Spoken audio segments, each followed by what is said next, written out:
être. Et c'est ça qu'il faut devenir, mec.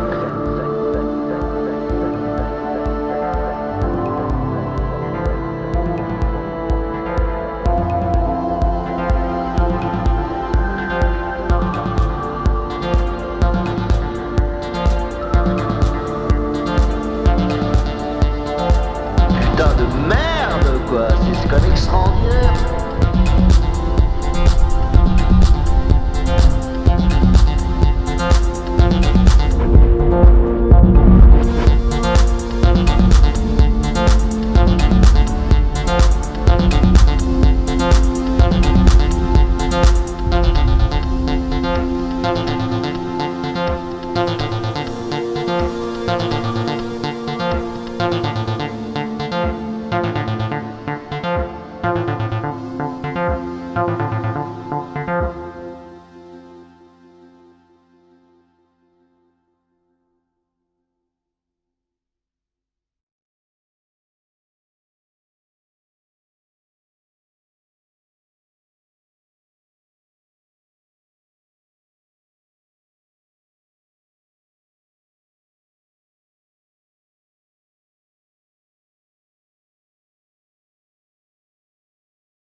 Mais on n'a pas encore eu le temps de faire ça, mais l'idée c'est de faire des bacs étanches pour que ça se composte tout seul. Et puis t'attends 3 ans et après tu peux l'utiliser au potager. Mais ça va, je trouve ça pas trop ingrat.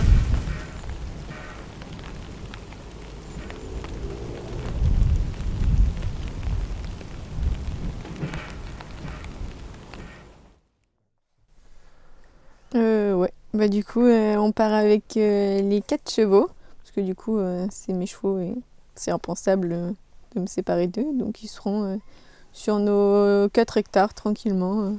Puis je vais toujours m'en occuper avec amour.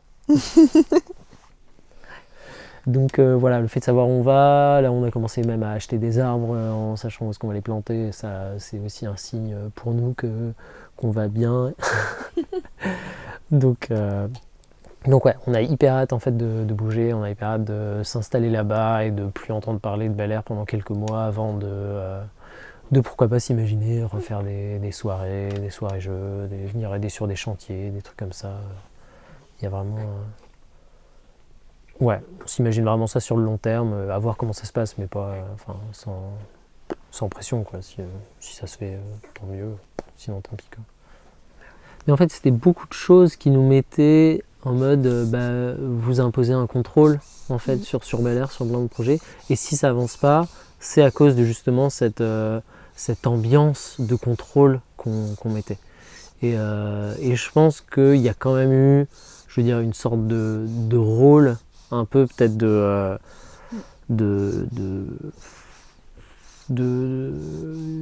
parents pour caricaturer un peu le truc, mais Bel Air autour de certains projets où nous on avait plus tendance à mettre un petit peu de vigilance sur certaines choses, et ça c'est un rôle qu'on nous a donné, qu'on a pris, enfin je veux dire on a tous notre part de responsabilité dans les rôles qu'on a.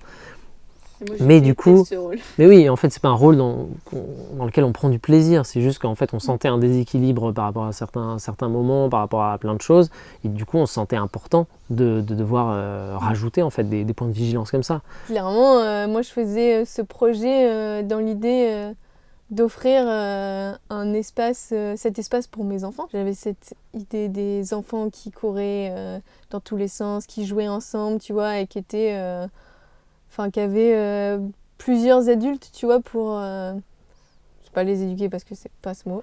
Pour Mais amener un cadre sain. ouais, enfin pour en tout cas les faire évoluer et puis nous qu'on évolue ensemble quoi. Mais clairement, c'est aussi une des raisons pourquoi je pars, tu vois. J'ai peur pour mon enfant. J'ai peur qu'on montre comment utiliser des outils à mon fils et qu'il se blesse. J'ai peur quand les voitures arrivent à vive allure, tu vois, à côté des enfants, comme ça puisse produire, tu vois. Et en disant, t'inquiète, je gère toute ma grossesse. Clairement, je me suis dit, mais est-ce que finalement, c'est là où j'ai envie de fonder une famille, quoi? Et est-ce que c'est un cadre sain, tu vois? En tout cas, dans la vision que j'ai, hein, je dis pas... Clairement, c'est ma vision, quoi. Et la réponse, elle est totalement non, quoi. Mais en même temps, j'ai une certaine forme de déception et de tristesse parce que c'était un de mes rêves, quand même. Et après, c'est peut-être aussi parce que les autres n'ont pas d'enfants, tu vois, je sais pas. Hein. Je pense qu'aussi, clairement, la maternité, la paternité, ça change et tu vois plus les choses différemment, mais... En tout cas, c'était pas aujourd'hui Bel Air, c'était pas un cadre pour élever Isaac, quoi. Et je suis contente de partir, quoi.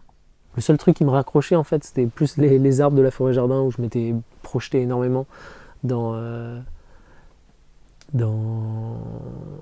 ce que ça pouvait donner. En fait, j'ai mis tellement d'amour aussi là-dedans que du coup, ça faisait partie des raisons pour rester là. Et donc c'est là où, si c'est vraiment ça la raison, ça pue un peu comme raison, quoi. On a quand même envie de vivre du collectif autour de chez nous en fait, mais d'une autre façon et de plus faire des échanges avec des voisins, de créer des lieux en fait partagés, pourquoi pas, mais avec pas autant d'implication dans la vie de tous les jours, quoi. Se dire que si je descends dans la cuisine et que je choisis de garder la cuisine propre pendant 2 semaines, ça dépend que de moi ou en tout cas que de nous deux pour la garder propre, et si on a envie qu'elle soit en bordel ou en tout cas qu'on accepte qu'elle soit en bordel, on n'en veut à personne, je veux dire on est les seuls responsables de ça, et du coup en fait c'est beaucoup plus léger en termes d'esprit, quoi. Je veux dire c'est pas, il n'y a pas ce truc de perpétuel dès qu'il y a quelqu'un qui fait quelque chose, tu dis ah ouais merde peut-être ça va faire ça et tout, enfin, c'est hyper pesant, quoi. Ça demande énormément de travail de vivre ici, travail sur soi. Et j'ai pas envie de mettre toute cette énergie en fait là-dedans, quoi. Et j'ai envie d'y aller plus à mon rythme et tout. Et là, je me rends compte que ça va pas à mon rythme. Et je me respecte pas du tout en restant ici, quoi. Franchement, c'est hyper intéressant à vivre. Parce que tu te rends compte des limites un peu des idéaux que t'as dans... En tout cas, des idéaux que moi j'avais dans la tête. Mais du coup, moins de collectif. Ouais, déjà un collectif à 3, c'est déjà pas mal. Ouais. Puis après on verra, mais je pense que je suis un peu dégoûtée du collectif vécu de cette façon-là, quoi. Et en même temps, au fond de moi, j'y crois parce que j'ai vu des exemples qui marchent, quoi. Mais il y avait un cadre, alors est-ce qu'avec autant de liberté, ça peut fonctionner? Isaac, tu veux dire quelque chose? Bon, il n'aura pas vécu longtemps à Bel Air. Non. Peut-être qu'il y retournera quand il aura 20 ans. Si ça existe encore. Il aura un petit souvenir avec la vidéo. Yes. Non, parce que en fait le lac c'est un lac artificiel qui a été fait à peu près à la même époque du château. Ils ont mis un moulin pour surélever le niveau du lac. Oui, c'est ça. Et donc il est toujours stable au niveau du moulin, tu vois, genre il est régulé. D'accord, donc il n'y a pas de risque d'inondation. Non, absolument pas. Là, il n'y a jamais de problème d'humidité ici. C'est toujours à la hauteur max du lac et il peut pas déborder. Il y a ma yourte, il y a caravane de team, une caravane d'accueil, le mobilhome de Manon. C'est ma yourte, ça. Ouais. La caravane de Manon qui est arrivée il y a 2 mois. Caravane de team là-bas. Toilette sèche, ouais, toilette sèche extérieure là. Ouais, après Manon elle a une toilette sèche à l'intérieur. Oui, mais sinon il y a une toilette sèche à l'intérieur ici. D'accord. Peu importe, quoi.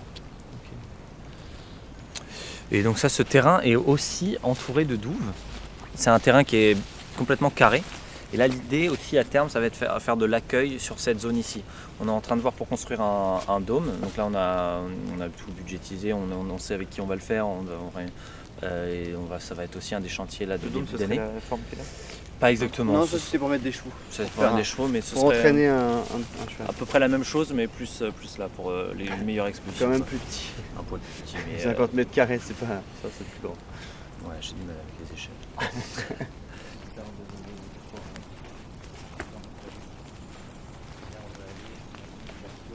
Et donc là, David et Lynn, leur maison, elle a quelle distance? Tu m'as dit, elle est juste à côté. Tu vas voir. On va aller la voir. Non, Non. leur cabane est juste là, mais la maison est Elle est à vraiment 800 mètres. Ouais, 800 mètres. Et ils ont une grande Ok, maison. Ah ouais. Ils ont 3 hectares de terrain et une maison. Ouais, une grosse maison entière. 3. Et ils envisagent quand même des, je sais pas, des liens avec vous. Oui, mais Bah alors, nous par ça, exemple c'est on les a inclus dans les. Il faut laisser un peu de temps. Ouais, faut laisser un peu de temps. Là, tout de suite, c'est encore un peu frais. Et on les a inclus dans le. Nous, on est très chaud. Pour eux, il y a tout un processus de deuil qu'ils ont verbalisé. Où, voilà, c'était leur bébé, ils vont le deuil. C'est pas évident tout de suite. Mais clairement, David, il a plein de connaissances justement sur la forêt-jardin. Il a fait une bonne partie de la forêt-jardin.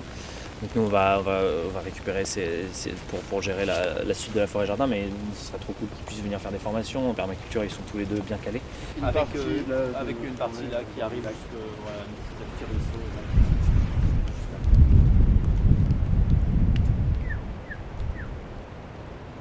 Voilà. En gros, ça a des lachats, donc ça fait ça aussi en moins. Tous en feuilles sèches, quoi. Oui. Ça là, cette caravane là, tu peux regarder vite fait, c'est cool. C'est Arnaud qui est un nouvel habitant, qui est le nouveau copain d'Anouk. Tu vas voir là que tu as vu ce matin. Et ils ont fait une caravane sauna. Ça va être aussi marrant de pouvoir l'utiliser à Bel Air pour faire des trucs. Ouais, plutôt. En hiver, ça fait du bien quand même. Ouais, bon, on en a fait une la semaine dernière, c'était pas mal, ouais. Oh, et on a plongé dans le lac juste après, là, c'était pas mal. C'était pas mal. Ouais.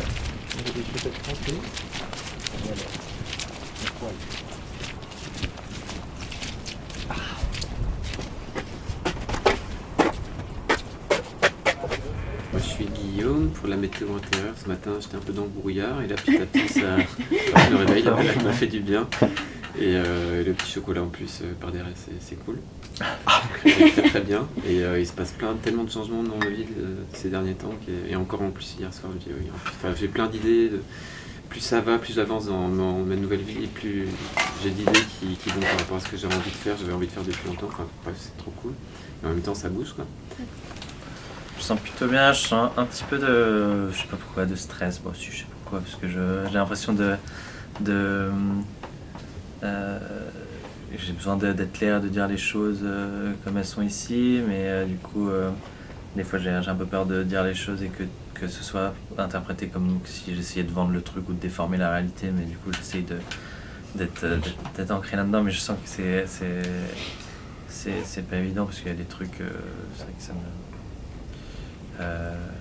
je l'ai dit plus comme ça et après je me dis mince comment ça peut être compris tout ça, mais du coup ça peut me prendre un peu la tête.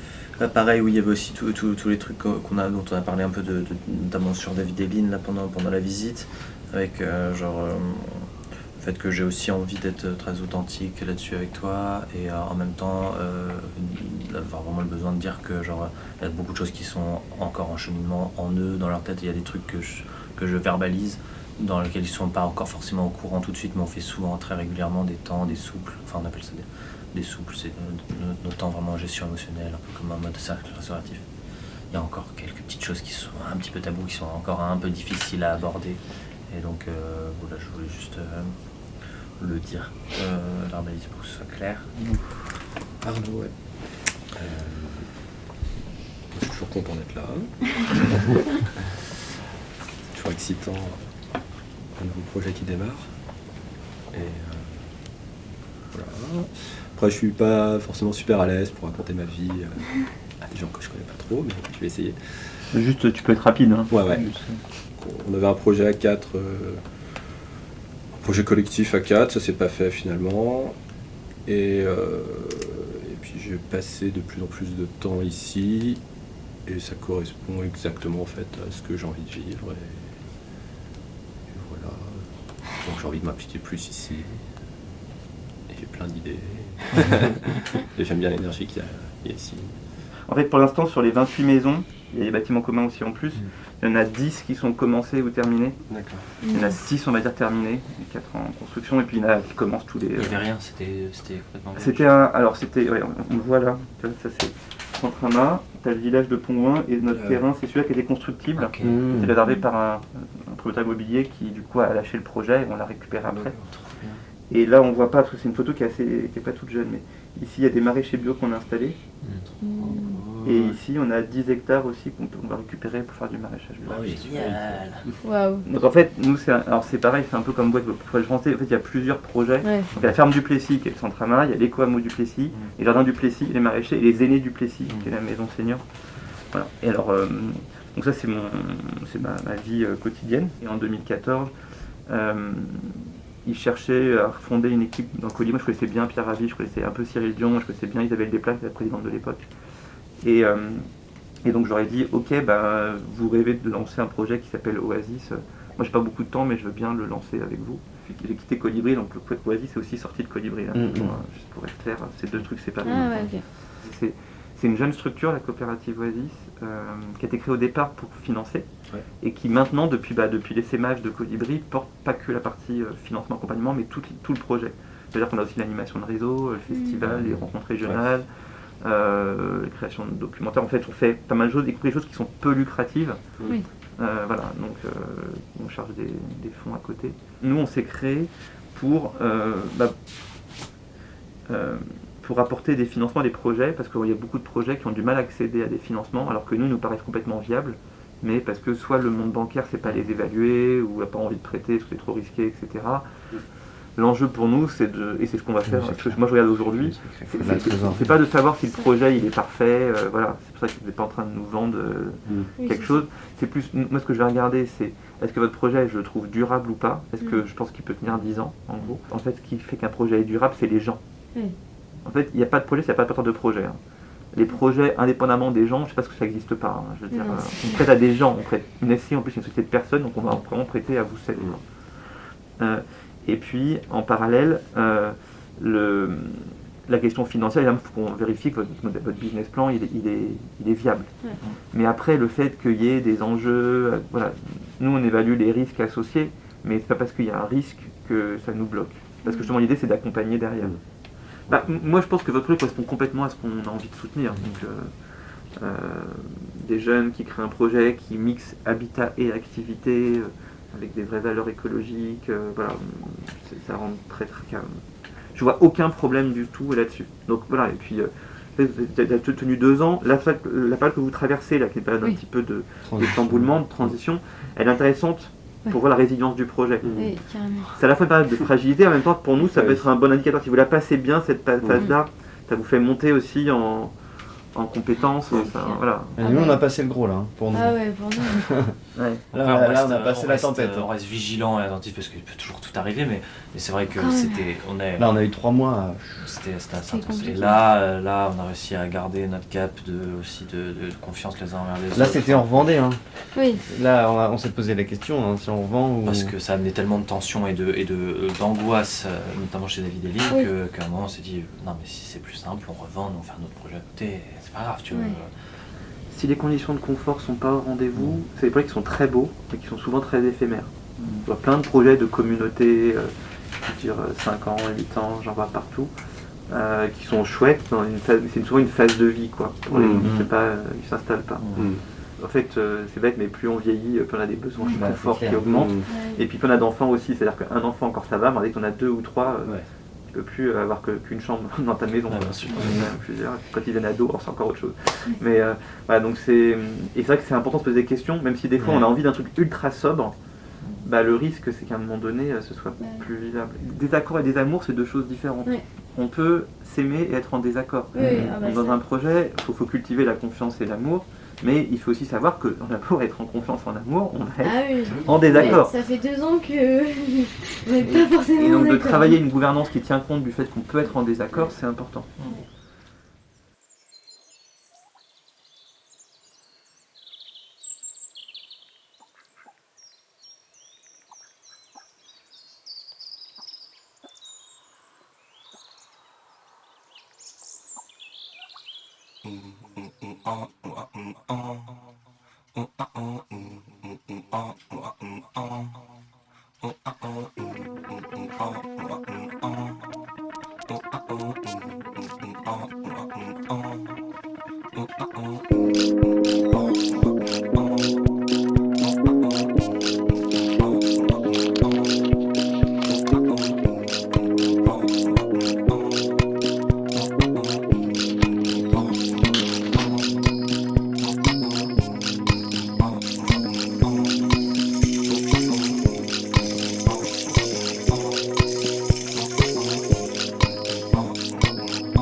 Moi, je me sens... C'est bizarre, j'ai comme une espèce de truc schizophrène en ce moment, Jean-Marc, où il y a moi dans l'espace commun et moi toute seule. Alors moi toute seule, ça va très bien. Je pense pas trop à cette histoire avec Tim et à ces trucs un peu chiants.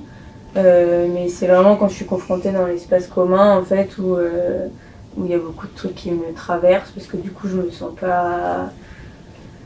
pas forcément à l'aise, je me sens pas tout à fait comprise aussi des fois. C'est bon là, ça va être le printemps, moi j'en ai marre, je suis épuisée physiquement, psychologiquement, de tout ça. Du coup j'avais envie qu'on s'impulse un peu cette énergie-là de allez vas-y on se donne un petit coup de pied au cul et on baisse la garde et on y va et tu vis ta vie et j'ai aussi envie qu'il soit heureux avec Tat et là et moi aussi j'ai envie d'être bien et j'ai envie que Tat elle vive aussi son arrivée sans être enfin je dis pas qu'elle est là-dedans mais évidemment que ça fait une énergie aussi chiante. J'en parlais un peu avec Antoine hier Des fois, je me dis, ça me fait un espèce de sentiment de tristesse par rapport au fait qu'il y ait une nouvelle meuf qui arrive dans le collectif et que je puisse pas apprendre à la connaître détachée de cette histoire-là, tu vois.